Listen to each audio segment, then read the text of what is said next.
Мына 10 подписчик десең аз қалды, көрдің ба? Сәлақ қапты мысалы. Сәлақ қалды. Құрметті көрермендер, тезірек каналға тіркеліп, біздің каналымыздың оқырман саны 10 мыңға жеткізіңіздер, себебі көбісі подпискасы қарайды екен. Мына кісілер сіздерге әр апта сайын жарысып, терлеп, тепшіп, біздің отбасылар да жарысады, и соған бір подпискамен қуантып қойсаңыздар болады. Біздің жобаның бітуіне сәл ғана қалды. Енді өте қатты қызықты сәттер болып жатыр.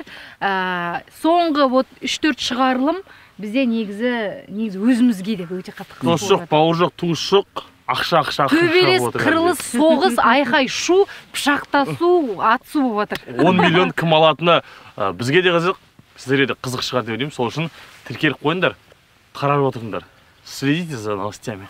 Және қай отбасылар жанкесте міндетті түрде төменге жазып кетіңіздер. Мысалы үшін Босбаевтар, Абдрахимовтар, Бутешевтар, Садирхановтар. Садирханов. Жоқ, бұл жақтан полный семьялар қатысып жатыр, досым. Полный семьялар. Әке-шешесі барлар қатысып жатыр.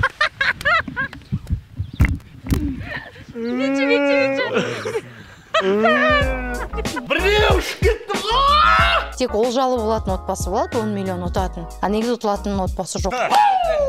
Негізі Марта ханымды мен өзім ұқсатым. Өте қиын. Бәріне мен шағымды, өнім асым қуарлы. Сән отбасымның қамы,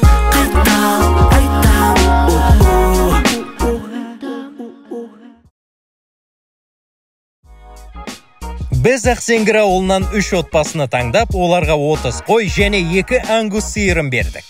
Жоба соңында қойдың санын көбейткен және сиырдың салмағын өсірген отбасы 10 миллион теңгеге ие болады. Так, жиналамыз. Бүгін қора тексереміз. Құрметті достар, сіздер шалыс естіген жоқсыздар. Бүгін біз Құнар плюс жобасындағы отбасылар қыс бойы терліп, тепшеп, ұзақ салған қораларды тексеретін күн келді. Қай отбасының қорасына жанкүйерсіздер бірден төменге жазып кетіңіздер. Біз бүгін Жанбек мырза екеуміз экспертпен бірге өзіміздің метрикімізді алып, кім қалай салды, дұрыс салды ма, біздің стандартқа сай ма, сай емес пе, барлығын тексереміз. Сондықтан бүгін өзімізді кішкене бастық сияқты сезінетін боламыз. И плюс бүгін Бутешевтар отбасымен толық танысатын боламыз. Осыған дейін біздер Абдрахимовтар және Босбаевтар отбасымен толыққан танысқан едік. Енді бүгін Мадияр ағамыз бен Марта жеңгеміздің өмірімен жақынырақ танысамыз. Жалпы күшті настроение болып тұр. Менің ойымша барлық қора дайын. Енді кішігірім сюрприздерін күтеміз. Сөйтіп жеңімпазды анықтайтын боламыз. Бізде жобаның аяқталуына небәрі аз ғана шығарылымдар қалды. Сондықтан соңына дейін жанкүйер болыңыздар. Так. Әдем киімдер. Қызыл сумкаларың қайда?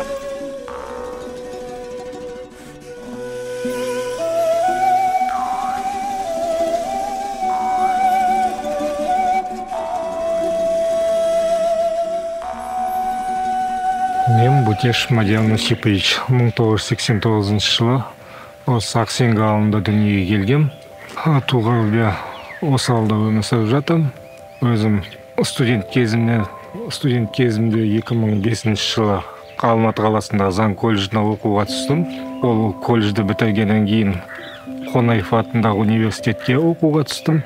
Университетті бітіргеннен кейін Алматы қаласында жұмыс істеп жүрдім.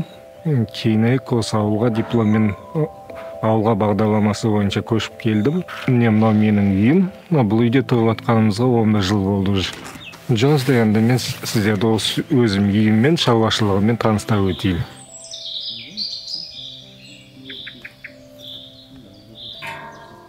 Мынау менің осы үйім. Бұл үйді 2014 жылы үйленгеннен кейін сатып алдық. Сол кезден бастап осы жаққа көшіп келдік та, осы жақта тұрып жатамыз. Қазіргі уақытта 2 балам бар. Жолдасым Қарағанды облысының тумасы. Сол Қарағанды облысы Шет ауданында дүниеге келген. Сол жақта туып өскенбіз. Сол 2014 жылы осы Ақсеңгір ауылына қонаққа келді. Осы жаққа қонаққа келген кезде танысқанбыз екеуміз. Сонымен осы жақта қалып қалды ол. Қарағандыда оқыдыңыз, иә? Қарағандыда туып өстім. Туған жерім сол жер. Мектепте сол жақта оқыдым. Сол жақта Қарағанды қаласында колледжді бітірдім. Гуманитарный колледжға. Балалық шағым сол ауылда өтті. Қарағанды қаласындағы жанындағы ауылда, Ағой ауылы деген, Шет ауданы Ағой ауылы деген ауылда балабақша. Ағой ауылы.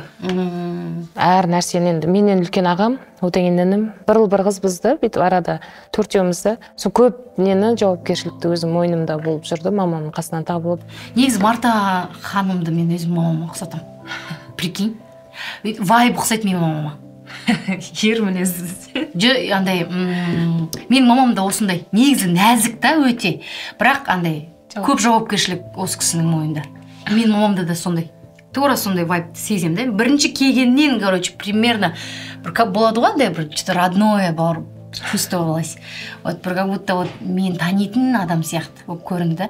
Потом уақыт өте келе түсіндім өзім неге олай екен. Оқуды сол жақта оқыдыңыз, иә? Сол жақта мектепті оқып біткеннен колледжға түстім. 9-дан кейін грантқа түстім. Сол жақта, иә? Қарағандыда. Мұғалім болғыңыз келді ма? Негізі менің мұғалім болған әкем қалаған ғой, марқұм. Әкем бала кезімде 5-ші класс оқып жүргенде қайтыс болған. 38 жасында ерте өмірден өткеннен кейін көбінде біздің үйде 2 қызбыз ғой, 2 ұл 2 қызбыз. Мұғалім болса екен қыздарым деп армандапты. Соны арманына мамам бізді оқытып жеткізді. Иә, біздің папамыз тура Дәуіт аға сияқты болатын да, ұқыпты, таза. Сол кісіні көргенде бір папамның бір қасиетін көргендей болып қаламды өзінің бойынан. Содан кейін мен негізі ең алғашқы Мартаны көрген кезде менде андай ой болды, мә не деген әдемі әйел деген ой келді. Негізі өзіңізде андай бір арман болған жоқ па? Врач болғым келеді, или андай болғым келеді. Мынандай болғым келеді. Менің ойымда да сол бала кезде мұғалімдік деген қалып кеткен ғой ойымда. Вообще басқаны ойламағансыз. Бірақ өзіңізге ұнайды, иә, мұғалім болған, иә? Иә, негізі қазақ тілі әдебиеті бойынша мен түскем. Группаластарым көреді ғой. Қазақ тілі әдебиеті бойынша мамандығын таңдап түскен болатын. Кейіннен тұрмысқа шыққаннан кейін енем мұғалім ғой, тоже осы жерде 40 жыл мұғалім болған. Сол кісі айтты, бастауышты алсайшы, қазақ тілі әдебиеті НТ болады. Жоғары сыныппен көбінде уақытың НТ деп шаршап қаласың дегеннен кейін өзі бастауыш мұғалім болғаннан кейін өзіне бір қадам жақын болғаннан кейін мені сол кісі тартты бастауышқа. Кейіннен мамандық ауыстыруға болады ғой, 3-4 курста деген сияқты. Сөйтіп бастауыш мамандығын алып, сөйтіп істеп жатырмын қазір осы жерде. 10 жыл болып қалды, иә. 2014 жылы осы ауылға қонаққа келді, туыстарының киносында әпкесі тұратын. Сол әпкесінің кене келіп, әпкесінің қонаққа келген кезде ауылға келгенде көшеге шығасың. Сол көшеден көріп қалдық та, сонымен таныстық екенбіз.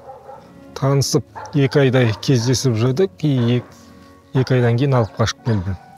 Сол жерде 2 ай мадиармен танысып жүріп қалып қалған ғой, қонақ ретінде. Тура ертеңде пойызға отырамын мен деп кетемін деп тұрған жерімде сонда бұйрық болды. Мадияр ағамен осы жақта таныстыңыз, иә? Иә, сол мен қонақ ретінде жаңағы нағашы әпкем мені қыдырып келгем. Сол жерде ініммен араласады екен, осы ауылда тұратын. Дос қой, енді інім қатты араласады. Сөйтіп танысып, Мадияр сол жаққа келіп көріп танып білді. Ол кезде агент деген болып жүрді. Агенттен жазып, сөйтіп бір-бірімізбен дос ретінде араласып қалдық та, бірақ алып қаш кетеді деген ой болған жоқ. Бірақ алып қаш кетті. Соны енем жіберген жоқ, біздің үйге келген келін кетпейді деп орамал тағып, сонымен сөйтіп алып қалған. Против воли. Енді ішімден болып тұрса да енді көніп қалдым. Қалғыңыз келмеді ма бірақ? Білмеймін енді андай. Енемнің алдынан өте алмайған сияқты болып тұрдым да андай. Болады ғой, үлкен кісінің айтқанын тастап кету, сөзін жерге қалдыру деген сияқты. Оның үстіне Мадияр жақсы көрем. Мынау деп айтты ма? Иә. Өзім де жақсы көрем, адамгершілігі мол, білімділік, несімен өзі бір басқа адамдардан басқаша да, ол енді жан дүниеме сәйкес келеді деп ойлаймын. Қолдауды, мен де оны қолдаймын, өздеріңіз білесіздер деп па. Мадияр кішкене жуас адам болғаннан кейін. Қазір мектепте істеп жатырмын. Мектепте директордың шаруашылық жөніндегі орынбасары болып істеймін. Осы ауылда 6 жыл әкімшілікте қызмет еттім. Әкімшіліктің алдында қалада банк саласында жұмыс істеген болатынмын. Өмір бойы чисто немен кабинетте отырып жұмыс істеген адам, но мұндай қара жұмыс оқуға түскенге дейін ауылда істедік. Енді өзіміздің қолымызда мал болды, мал бақтық, шөп шаптық, басқаны істедік. Қалаға кеткеннен кейін оның барлығы ұмытылды. Енді осы ауылға келіп, осы Құнар жобасына қатысқалы сол бұрынғы істеген тәжірибелерім барлығын қайтадан есіме алып, соны жалғастырып жатырмын. Мен жұмыс орным қазір сол Көкдала деген көрші ауылда, күнде сол жаққа барып қатынап істеймін өзім. Таңертең кетемін, жұмысқа кетерде өстіп малдың жем-шөбін барлығын салып реттеп кетемін. Түсте үйде Марта бар, үлкен балам бар, әмі 3-ші класс оқиды. Солар өздері шөбін салып суын береді, ал кешке қарай келген соң қайтадан өзім киімді ауыстырып өзім кірсем қораға. Негізі Бөтешевтер отбасы, біздің жалпы отбасы өте қатты тырысып ұтуға ұмтылып жатыр. Мадияраға да қолынан келгенше бәрін жасап, Марта да өте позитивні қарап барлығына. Мадияр да балажан ғой. Екеу Мадиярға жақсы қарайды. Жақсы қарайды. Өте жуас Мадияра? Жуас. Өте жуас, масқара жуас. Жуас, балаға жақын. Мен жұмыста кешігіп жатсам, садиктен өзі алып кетеді, өзі алып келеді. Кейде жұмыс жиналыс бар деген қоса баланы өзі жуындырып нетіп жатады. Балажан, балағандай. Қарай береді. Қарай береді. Көп ер адамдар қазір. Мен Мадиярға сеніп кез келген жерге, қонаққа барсам да, тойға барсам да сен барып кел деп, ол көбінде ондай көпшілік жерге бармайды. Маған сен барып кел, мен өзім қарайын деп сөйтіп нетіледі. Қатты қора салған кез Мадиярға аядым, шыны керек, жалғыз өз деген қалай болады екен. Екеуміз ұйықтамай, күн түн демей, жұмыстан кейін 6-дан кейін тез балалар тамақ шай береміз де қораға келіп. Бір жағын ұстасу керек, аран алып бер, күректі алып бер, балға алып бер деп сөйтіп жүріп бітірдік. Жаңағы інілерімнің қолдауымен көмектесіп, қасында өзім болдым, Мадияр түртпектеп жасай деп сөйтіп жүріп бітірдік екеуміз. Жұмыла көтерген жүк жеңіл дейді ғой, екеуміз сөйтіп. Бұл да бір жеңіс болды біз үшін. Бітірдік. Қаншама қорқып едік. Бұрында пустой болып тұратын, ешнәрсе болмайтын, қазір кәдімгідей өзінің қызметін атқарып жатқан сияқты, сол аула. Қора тұр, кәдімгідей малдар жүр.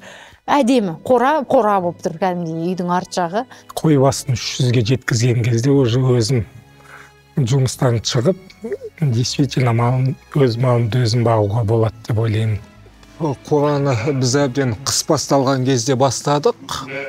Қасымда көмектесетін көп адам болмады, жалғыз өзіме әрине қиын болды енді. Ауылда тұрған кезде қаладағыдай емес, жалғызбын деп айтамайсың. Таныстарым, туыстарым, жұмыста коллектив болды. Аса салдық, сол асардың күшімен бірінші фундаментін құйып алдым. Содан кейін барып кірпішін қалағанда бір күн бажаларым келіп, кірпішін қаласты, бір күн көршілер, бір күн туыстар деп сөйтіп жан-жақтан келіп қалап жүріп, бітірдік фундамент кірпішін әйтеуір.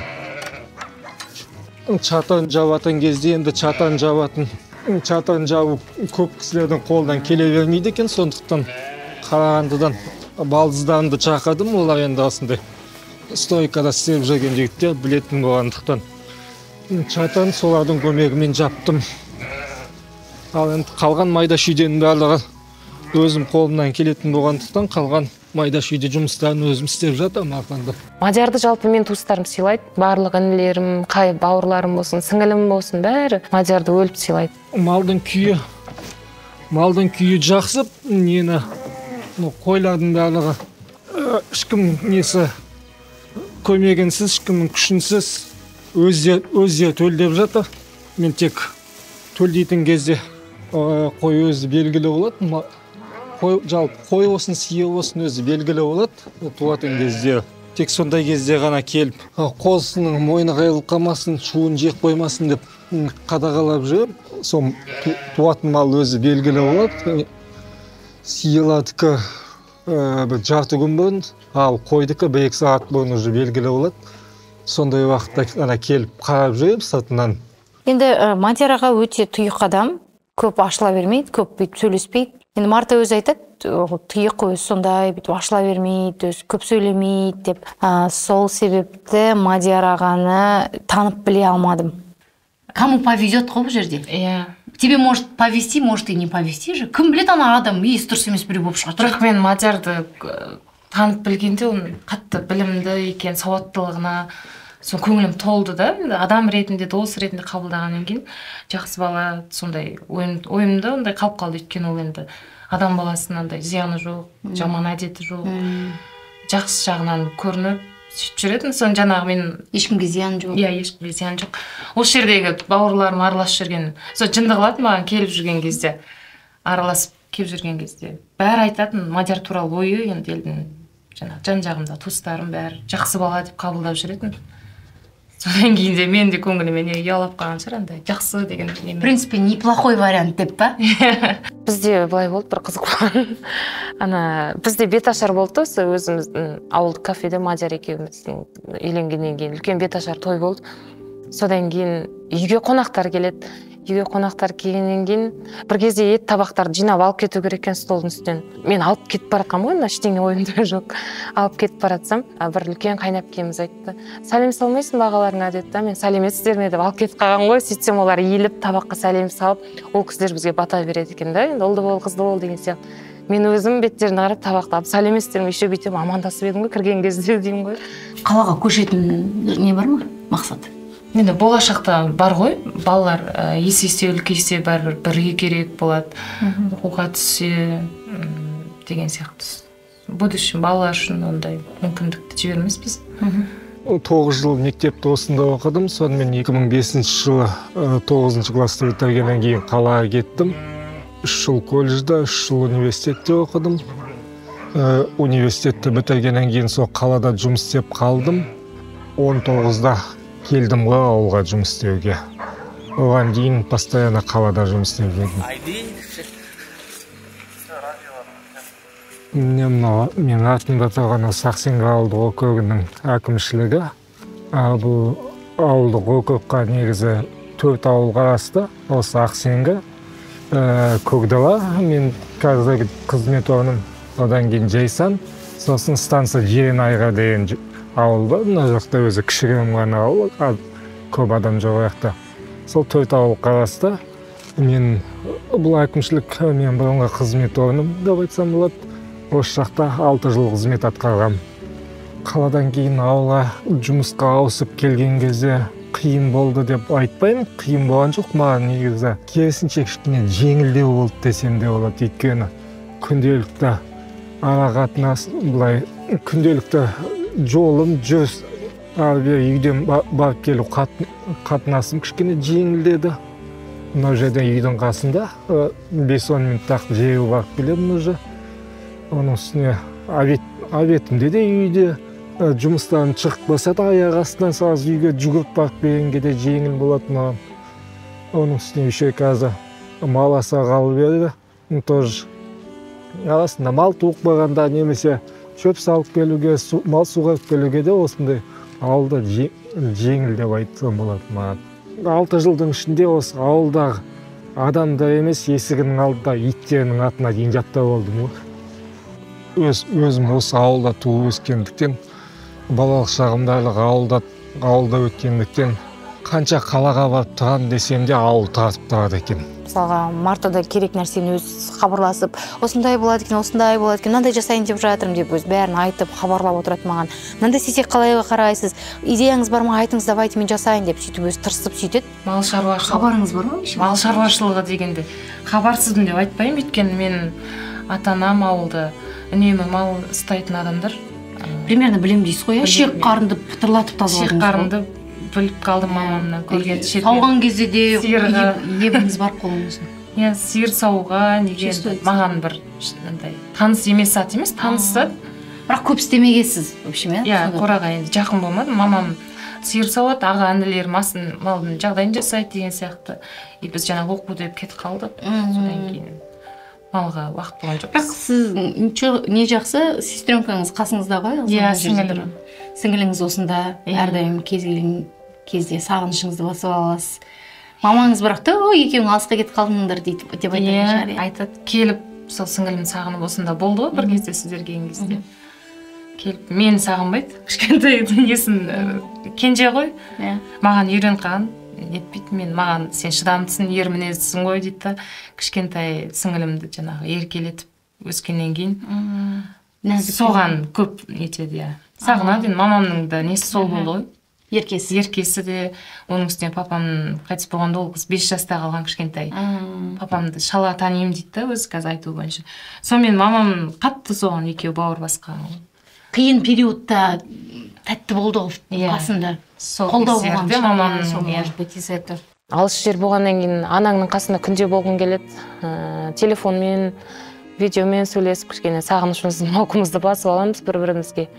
Өзі де келіп тұрады, көп уақыт салмай келіп жүр арам. Сіңілім тұрмысқа шыққалы. Ақсеңгір, негізі Ақсеңгір ауылының өзінде 2590 адам тұрады. Ауылдық округ бойынша негізі Жайсан Көкдала барлығын қосқанда 5200-ден аса адам тұрады.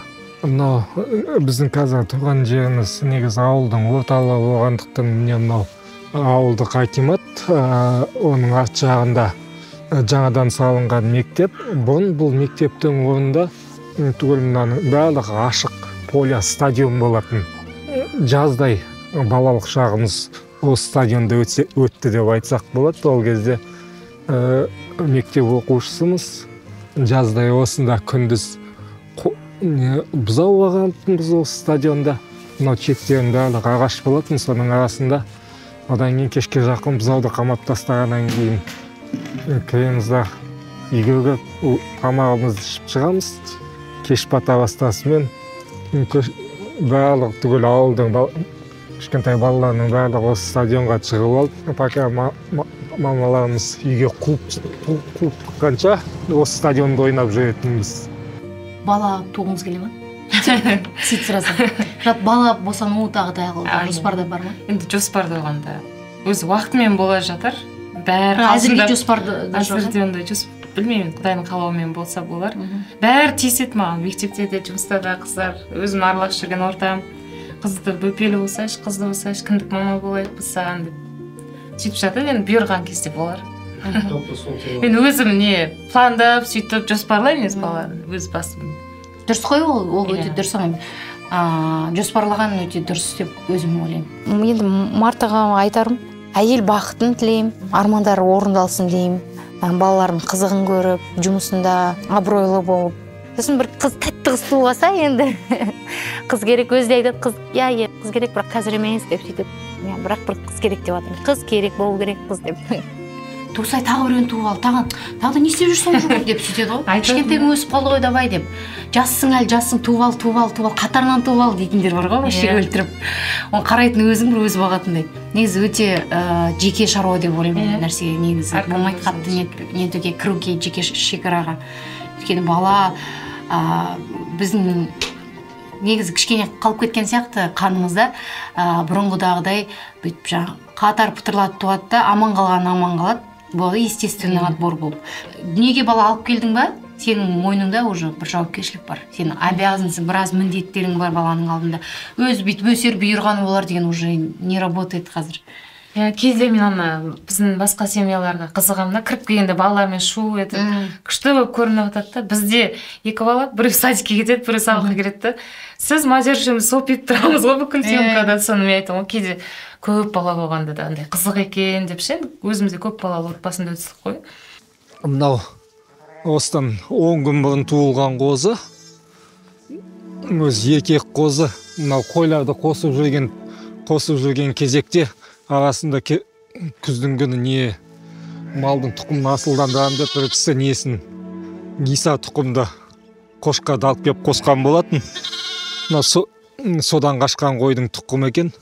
Сол тұқымы жақсы деп осы қозыны кейін алып қалып өзімге қошқаға қосайын деп отырмын. Қошқаға қосайын деп осының тұқымын алып қалайын деп отырмын осы қозының. Бала жақсы көріп, бала жан. Жалатыр. Біреуге наоборот сенбейді ол. Сен сұрап жатыр. Кішкене мен мысалға кейде болады. Именно кухняны жинап тастаймын, қарай тұр десең. Сәлден кейін сен деп келіп тұр енді, сен сұрап жатыр енді деп әкеп тастайды. Все равно кішкене біздің Алмас кішкене біздің папалардың вайбына келеді. Балаға қатты жаламайды, қатты нетпейді, сондай вайбқа келеді. Сәл шалдау тезірек.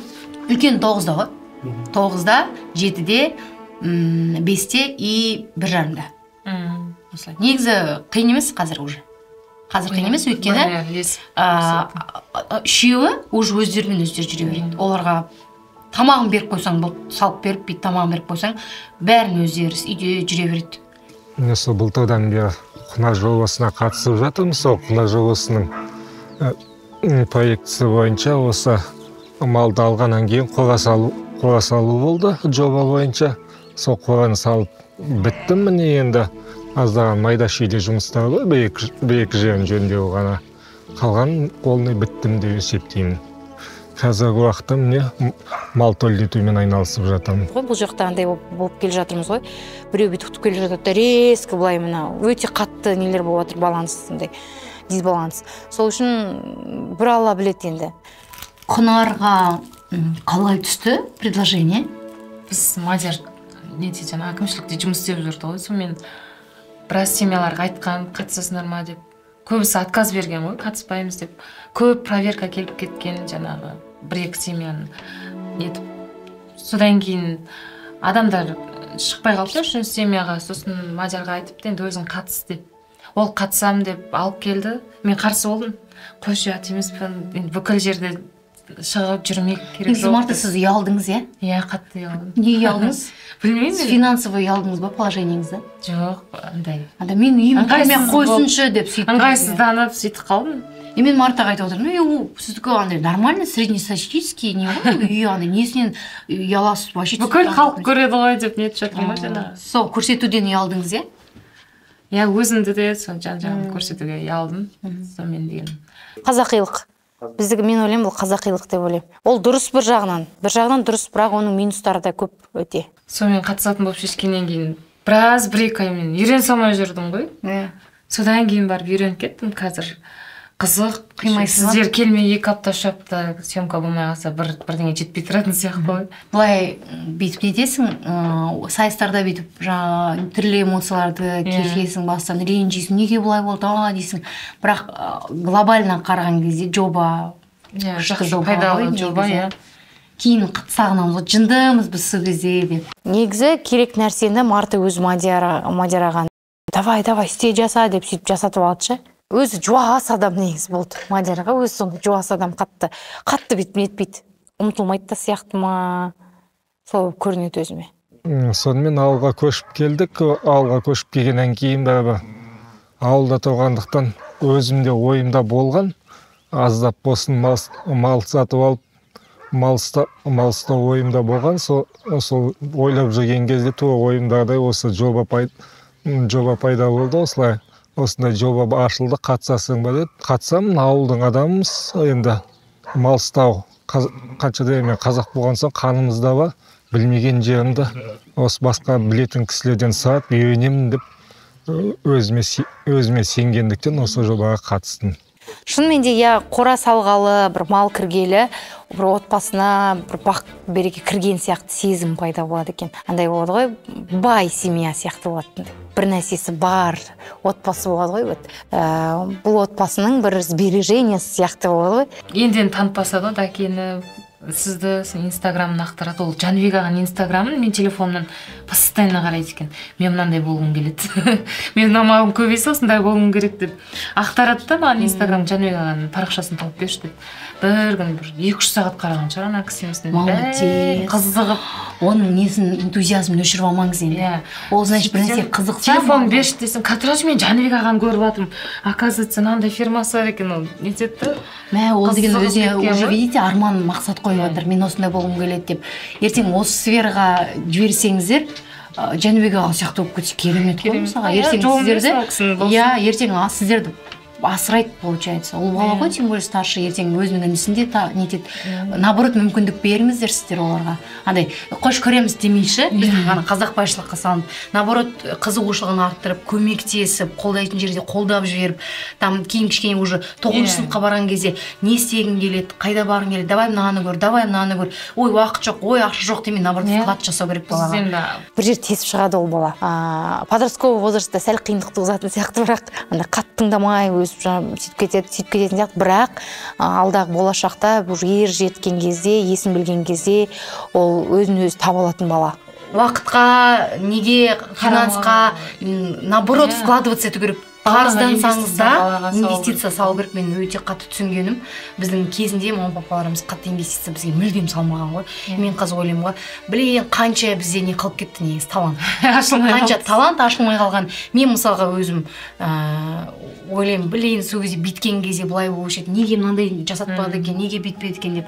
И талай бала сөйтіп қалып кетті ғой, өнерлі қазір түрлі адам. Просто вовремя их родители не поддержали. И содан солай оқады. Білейін, соның ішім ашиды. Қазіргі ата-аналардың құлағына алтын сырға, балаларыңызға инвестиция жасаңыздар. Жаңағы баланың қызығушылығына қараңыздар. Өзіміз мал баққалы, мен түсте кейде жұмыста болған кезде звондап отырады, ал малдарды суға қойдым, шөбін салып қойдым деп. Әмірдің нелері мынау? Аудан, ауыл, аймақ арасында сайыс. Күрестен алған медальдар қараңыздар. Молодец. Саған ұнай ма күреске қатысқан? Ұнай ма? Иә. Тағы немен айналысқың келді? Тоғызқұмалаққа қатысып жүрді. Миды күшті дамытады тоғызқұмалақ. Қатыс. Кім болғың келеді өскен кезде? Күресші. Күресші? Много всего. Оның бәрі Әмірдікі. Өте ақылды, смышленный, ақылды, сондай бала, зерек, сондай ерке. Ешкім ұрыспайды, қой деген сөз түсінбейді. Қой десең, бір қой дегеннен қоймайды. Сондай ерке бала, қатты ұрыспайды. Әмір бізде ерке, тоттай бала. Бұзық. Бірақтан барлық берген, біздің барлық берген задачаларды күшті орындайды бірақ. Өте алғыр, қорқпайды еще, молодец. Алдында сайыстарда қараңғыда өзі отырды. Кез келген тірліктен қорқпайтын деймін. Қолмен ұстап бір нәрсені. Соңында жануарларды неткен кезде молодец. Әмірге қолдау комментарияларын жазып кетіңіздер. Ертең болашақта бай болсын деп жазыңыздар. Бай болсын, бай болып кетсін бе? Бай боласың ба? Иә. Бай болсаң қайда барасың? Мамамдар Дубайға барам. Міне. Дубайға барың келе ма? Иә. Үй саласың ба қалада? Иә. Екі тіс шығып келатыр екен. Бірінші тіс салып алды. Еще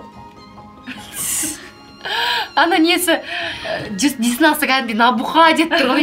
Жарлайын деп тұрсылда. Анау келді қызған.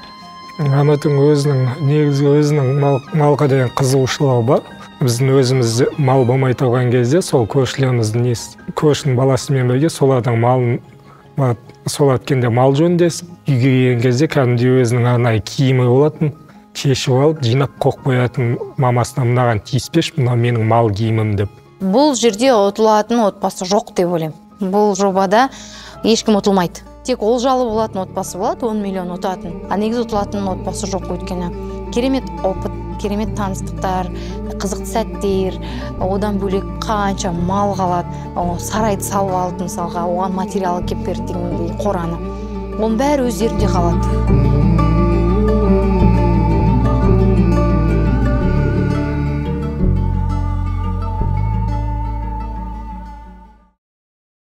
Бәріне тағы да сәлем, құрметті біздің сүйікті көрермендеріміз. Бізде кезекті блогерлік сайыс. Қасымда менің Сабиркин, Дәке, Рәбия. Дәке 3-ші орын. Бұл жерде күлдіртпеу керек деген ойын болған. Деп бірден ойынды сөйтсе. Бізде бүгін өте керемет ойын болайын деп тұр. Және ол ойынның өзінің ерекшеліктері бар. Біріншіден мен қолымда осындай әдемі карточкалар. Осындай карточкалармен ойнаймыз қазір. Бұрын соңды ойнамаған болсаңыздар, ол өздеріңіздің қателіктеріңіз. Қарағатын ба? Егер бұрын көп ойнасаңыздар, онда өздеріңіздің пайдаларыңызға. Бәрі оңай. Ази ойнаған көп десе. Ази, күліс ойнағыз ба, күліс? Ол күлісті біледі екен ғой, десең. Осындай керемет ойын. Енді бұл біздің құнар жобамыз соңына тақап келе жатыр. Бізде айта бермеш көңіл сұрақ. 5-6 шығарылым қалды, бірақ білмейміз. Ойынның прикинь. Қимасы сезім бар ма? Иә. Енді бастап қалғандай? Енді басталды мен деп қимасы сезім. Жаңа ғана басталды ма? Вот міне, вот басталып жатыр десең. Осындай керемет жобамыздың жақында аяқталады. Кім ұтады, кім ұтылады, соны білетін боламыз. Енді қазір бәріңіз де білеміз, 30, 31, 32, 29 сияқты әрі қарай ойындардың барлығында бір ереже өзгертіледі. Біз осыған дейін әрбір ойында плюс бір қой, сосын бір минус бір қой, және ортадағы адам қой алмайды. қой бермейтін сондай бір ереже болған. Енді алдымыздағы отбасылық болсын, блогерлік болсын, сайыстар өзгертілді. Және бүгін біз сол жаңа ережеміздің шымылдығын ашайын деп тұрмыз. Өздеріңізге бір шапалақ қойыңыздар, батылдық. Жоқ, мен шымылдыққа жылан жоқ болып тұр. Ты айтып қойшы. Короче, түсіндім, мен айтайыншы, давай угадаю. Айтып қойсыншы. Бір ұтқан адам екеуінен қой алып кетеді. Пример сондай ғой. Екіншісінен де, үшіншісінен де алып. Мен позитивті ойлаймын. Десе, ұтқан адам қоя алмайды. Давайте осымен ешкім қоя алмайды, ешкім давайте осымен Құнарды жабайық. Мен қазір бір чора тұрмын ғой, әкел 10 миллион. Онша болды ма? Осы жерден тоқта, оған екеуіңден ұнаған жоқ қой, байқадың ба? Енді осыдан кейінгі жарыстардың мәнінде екінші орын алған маңызды емес деп ойлаймын. Сондықтан тек бірінші орынға ғана таласасыздар осыдан кейін. Себебі бірінші орын алған адам қалған екі адамнан екі қойдан алады. Екі қойдан алады еще. 4 қой алады. Бірінші орынға Сабирден алсам, разерді екі мен... Мен түсіндім, бұл 1 апрель. Жоқ, 4 қойдан алады. 2 қойдан алады. Сол кезде сіздердің... Получается, общий 4 қой. Мысалы үшін Дәке бірінші орын алса, екінші орынға таласу дейтін жоқ, бұл жерде тек бірінші орынға ғана таласу. Франкпа, 1 апрель никому не верь. 1 апрель никому не верь, ма? 1 апрель никому не верь. И маған солай, маған бүйтіп 1 апреля ма? Өтірік айтпаңдаршы. Кетіңдер, жоқ. Сіздер оған келісіп тұрсыздар ма? 2 рет ұтып қадалады ғой? Иә, болмайды. Мен 3 рет ұтылсам, 6 қой мет қалып. 6 қой кетеді, иә? 6 қой, мысалы үшін үшеуінде де, мысалы үшін Сайберкен дексе, 12 плюс қой, сіздерде минус 6 қой. Ебау, Сайберкен мысалы, кім бірінші ұрады сол ұшады ғой? Бұл сендерге ұнамай тұр ма? Иә. Онда бұрынғы ереже қалады. Бұл бірінші сәуір сенбеске тәуір дейді ғой. Сондықтан бұл ережемізді атмен ағалдық. Негізі қызық келген, Жоқ, разница просто не бешено кетіп қалады да? Нереально бешено. Бірге 3 рет подряд ұтып қалсаң, осындай пранк енді менің атымнан қабылдаңдар. Енді маған бір шапалақ қоймайсыңдар ма? Жоқ, вообще онша емес. Көрдіңдер ме? Пранк бұл жерде сендерді дүрбелеңге салу керек болған. Ережеміз қайтадан оралады, бірінші орын, үшінші орынын алады, екінші орын бұл да бірінші. Құрметті көрермендер, сіздерді осындай бір дүрбелеңге салған үшін кешірім сұраймын. Бірақ өзімнің дүрбелең кішігірім пранкым болды. Енді ойымызға келейік. Мен қолымда осындай әдемі карточкалар, осының ішінде 36 карточка бар. Мен қазір 36-ны былайынан бүйтіп 6, былайынан 6 қойып, 6 рядтан қойып қоямын. Сөйтіп, мысалы үшін сулифа арқылы біреуіңіз бастайсыздар. Мысалы, Дәке басталды деп есептейік. Дәке сен бірінші картаны ашасың, бір сурет шығады, сосын ашық тұрады картаң, сосын екінші картаны ашасың. Егер екеуі бірдей болса, сен сол екі картаны өзіңе аласың. Ол сенің жинаған пау деген ойынға ұқсайды ғой. Дәл сондай. Екеуі де келмесе, сен қайтадан сол карталарды жауып қоясың. Пау-пауды бәрі ашық тұрады. Просто линиямен бүйтіп таңдайтын ғой, екеуі бүйтіп жинайтын ғой, солай. Ояқта басында көрсетпей ма? Пау-пауының жабық түрі ғой, жабық түрі. Сосын сізге ход келеді, сіз ашасыз. Короче, вы поняли, да. Ашасыз, егер Дәкенің бір фотосын есіңізге түсірсеңіз, соны ашасыз. Бірақ Дәкенің фотосы мынау деп ойлап, бірақ ол болмай қалса, онда сіздің ходыңыз понятно. Түсінікті, біз даже Сабиркен Азияның ашқандарында қарап отырып кім көбірек карта жайды сол там, ал бастаймыз. Бірінші апрельге той болғансыңдар. Алып тастайық. Шайларды алып тастайық қазір. Шай мешет ет деді. Негізі ұтатын ем, чай тұрды деп. Ал, өп, бір бәле, көңілі оның, бір дәле. Мен өзім ойнап көрмеппін, бірақ ол ойынды көргем. Тастайсаш? Ал енді құрметті қатысушылар, блогерлер, бұл жерде ең бірінші бастаған өте қиын, білесіздер ғой, себебі бірінші бастаған адам екі картаны көрсетіп береді. Сондықтан сулифа жасаңыздар. Кім ұтылады, сол бастайды. Кім ұтады, яғни сол үшінші орын. Сулифа. Так, Сабиркен бас ұтты. Сулифа. Разия бастайды. Так, Разия, кез келген екі карта. Уақытқа емес, тазасы кім көп карта жинайды, болды. Екі картаны ашып, бүйтіп. Давай. Бәрімізге суретті көрсетесің. Қалдырам ба? Патолог. Қалдырам ба, жабам ба? Ашық тұр. Енді басқа бір суретті аш. Егер екеуі бірдей келсе, онда сен екі картаны аласың. Мені таптың әзірге. Енді жабам, е? Енді жабасың.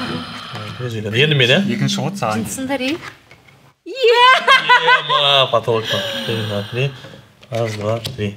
Мә, достар. Память нашар ше, память нашар андай. Оны қала беремін негізі. Мен цифраға өте нашар адаммын негізі. Бірақ зрительный памятқа нормальным. типа бір көрген адамды қай жерден көргенді примерно есінде жүреді андай. Бізде Сабиркиннің кезегі. Компас. Реклама кеткен қалай кетті?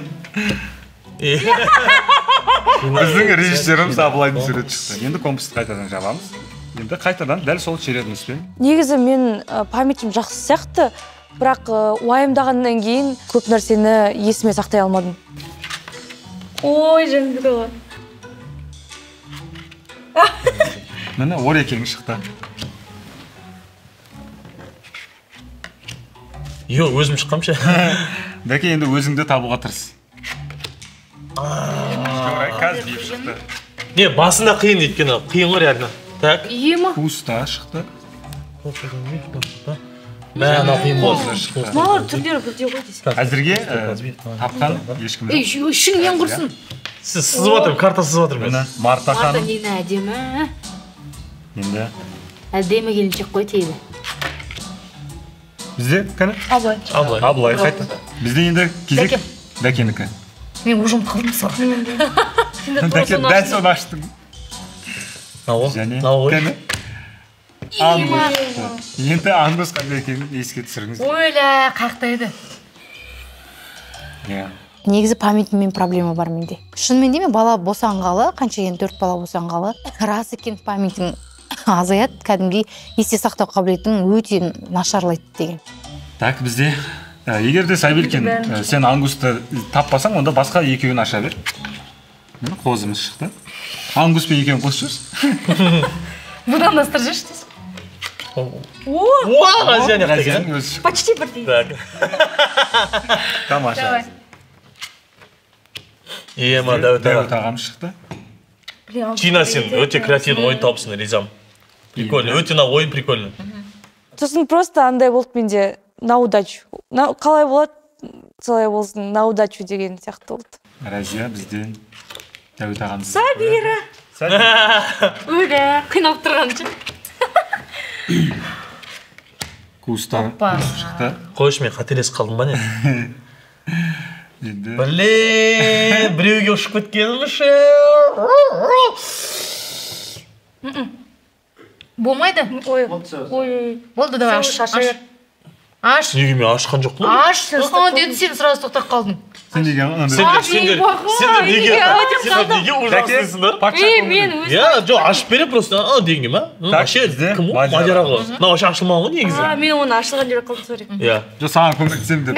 Көмектесем. Сосредоточенность жоқ. Мен соны байқадым, өте слабый болып қалған почему-то. Мен ойлаймын, сол бала дүниеге алып келгеннің әсері деп ойлаймын. Сол ойым болады дегенде, ох, блин деп қалдым мен, шыны керек. Түсінтірім. Компасты тағы аштық. Жоқ, еще 36 картада андай несін атайық. Компас шықты. Жоқ, негізі ондай қатты қиын болған жоқ ол. Қызықты болды, просто андай жоба біткен сайын, бұл ойын емес екен ғой, бұл уже бітейін деп жатыр, и шынымен сен қойынды беріп жатсың, и жеңілейін деп жатсың дейтін ойлар келеді да, одан да қатты уайымдап бастайсың. Бірақ өзімнің уайымымды бастым. Блин, осы ғой!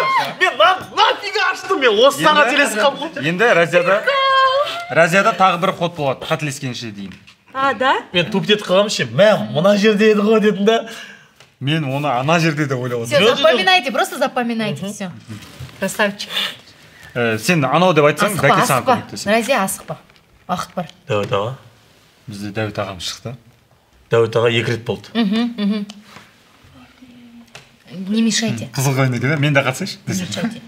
Асықпа. Өзімен бірге Дәуіт ағаның фотосын алып. Бір 4-еуін ғана біліп тұрмын, қалдар, ұмытып қалдым ше. Мен уже ұмытып қалдым. Ана новыйлар шыққан сайын мен ұмытып қалатырмын ше. Бәрін ұмытып қалдым.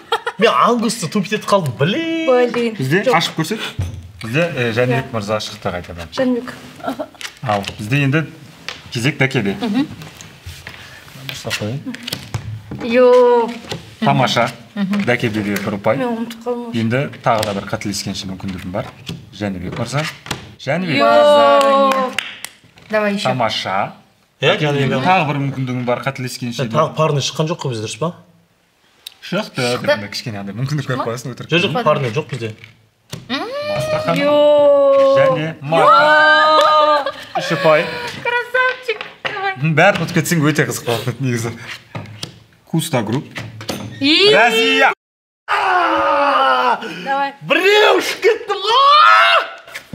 Пуста групп. Пуста групп. Не тұр екен ғой. Сабиркинде де бір ұпай. На одну ошибся, блин. Почти тауып отырмын, мен таппайған жердің бәрі Сабиркин тауып отырмын. Примерно район жаттап отырмын да. Тамаша. Так, бізде Мадияр ағамыз. Ашып қойсаңыз ба? Соны 2 рет ашыңыз, міне де біреуін ақтайсың. Блин, қалай мен көзсаны, блин, примерно район тауып тұремін ғой. Так, вот пошел саламатсыздар ма? Разия, саламатсың ба? Мен қайда болдым? Сен 2 ретсің ғой, уже 2 рет шықтың сен. Тап өзіңді, болмаса мен алып кете салайын. Бұл жерде асықпай таңдасам болады. Есімде жоқ ма? Ашылмаған біреуін таңда. Қайсы болды есімде? Шай ішіп отырып үйді деген оған. Мен аша берейін пока. Так, ол жерде бізде Разия. Мен ше, шығарын деп ашып қойғам ше, мен примерно осы район еді ғой дедім да. Мен қайда болдым? Дәл өзі. Біле, жоқ. Аш. Ол жерде Сабира. Сабиркин. Давай. Қозы. Болды, ашық бөте. Компас. Су! Бұл жақта кезде су! Енді бізде Сабиркин. Қозы. Тауып тұрмын ғой, примерно келдім. Так. Сабиркинде 2 ұпай. Рәкеде 3, Разияда 1 ұпай.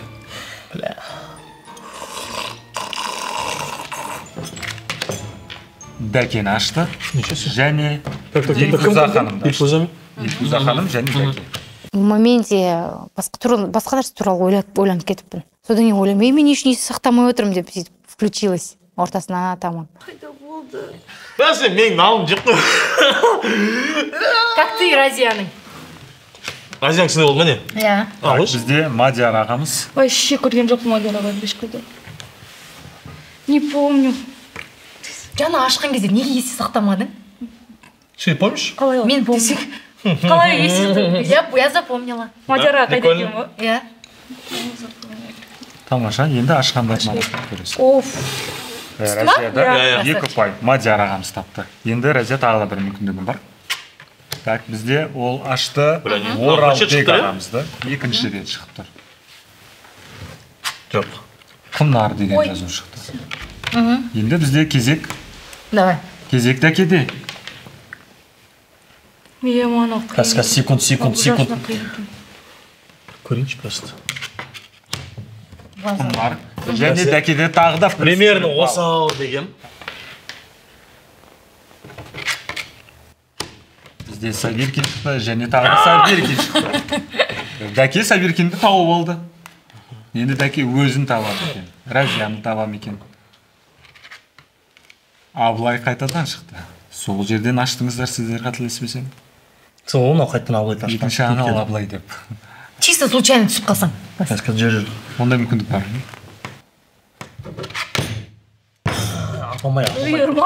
Апамай. Бізде Абылай шықты. Сап! Абылай шықты, тамаша. Сап! Блин, Сап тура артынан жүріп келіп тұр апасына ше. Сап өте жақсы ойнады. Кім айтады да 4 бала туған деп, память өте тамаша. Дәке. Және тамаша. Компас. Және де Оралбек ағамыз. Разия делаем. Разияда. Вообще ничего не помню. Казбиев.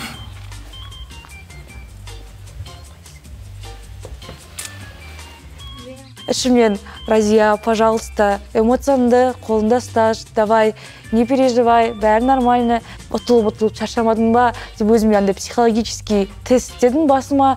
Сосын ол кезде бір қателік істесем болды ғой. Мынау шықты ма бізде? Осы ғана шықты ол. Жоқ, шыққан.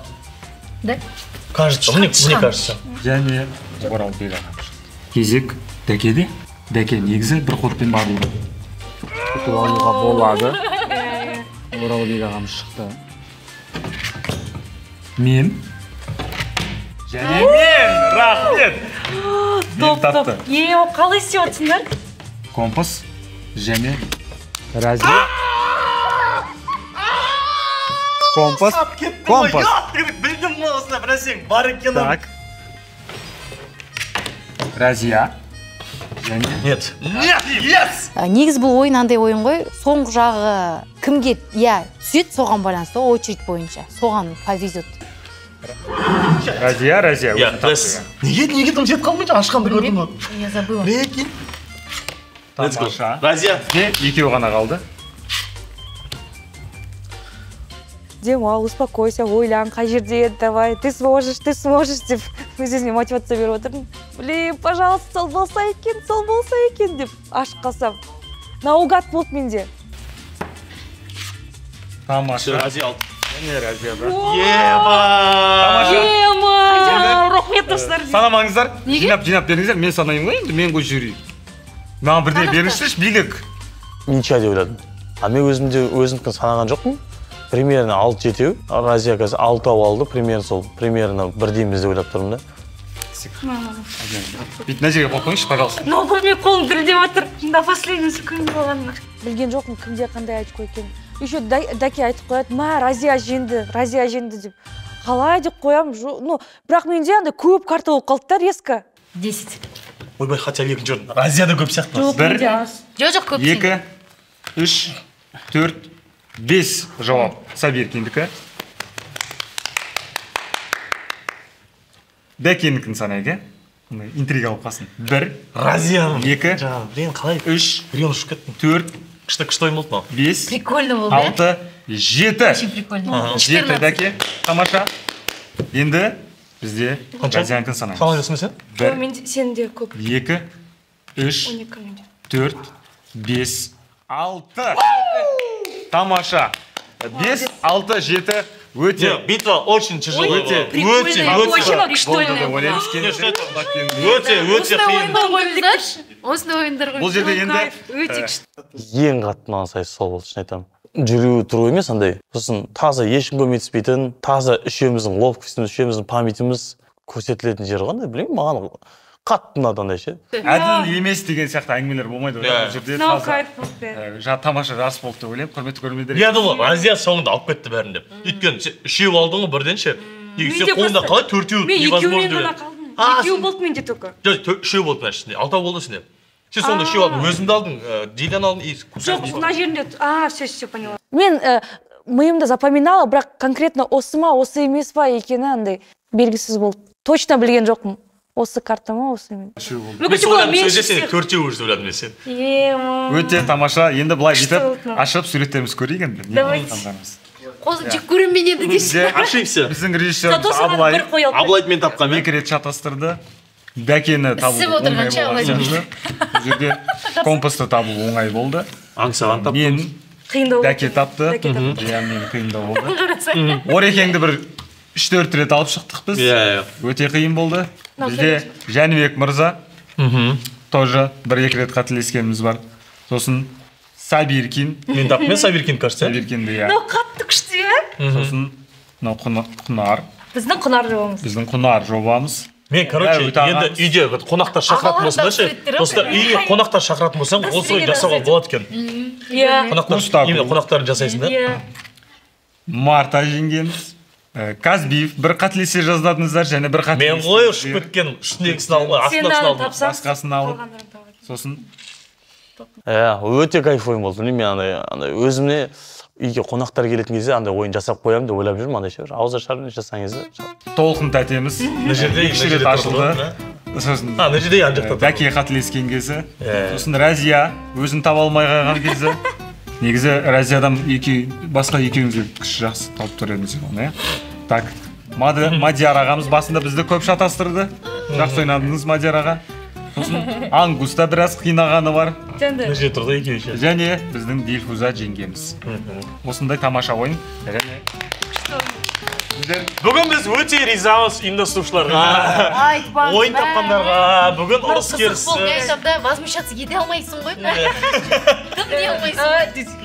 Өзіңіздің миыңызға ғана возмущаться етесіз. Еще андай ғой, санай алмайсың, қанша алғанын ше, андай примерно көп та бәрінде ше, жеңіс Дәкеде бірінші орын, екінші орын Разия, және үшінші орын бізде Сабир. Тамаша. Өте тартысты ойын болды. 19 қозы, 2 бұзау. Все, мына жерде 5-тен 5. Жеңшем, көже істеген. Кетсеңдерші, мен біттім ғой, шаршап кеттім мен.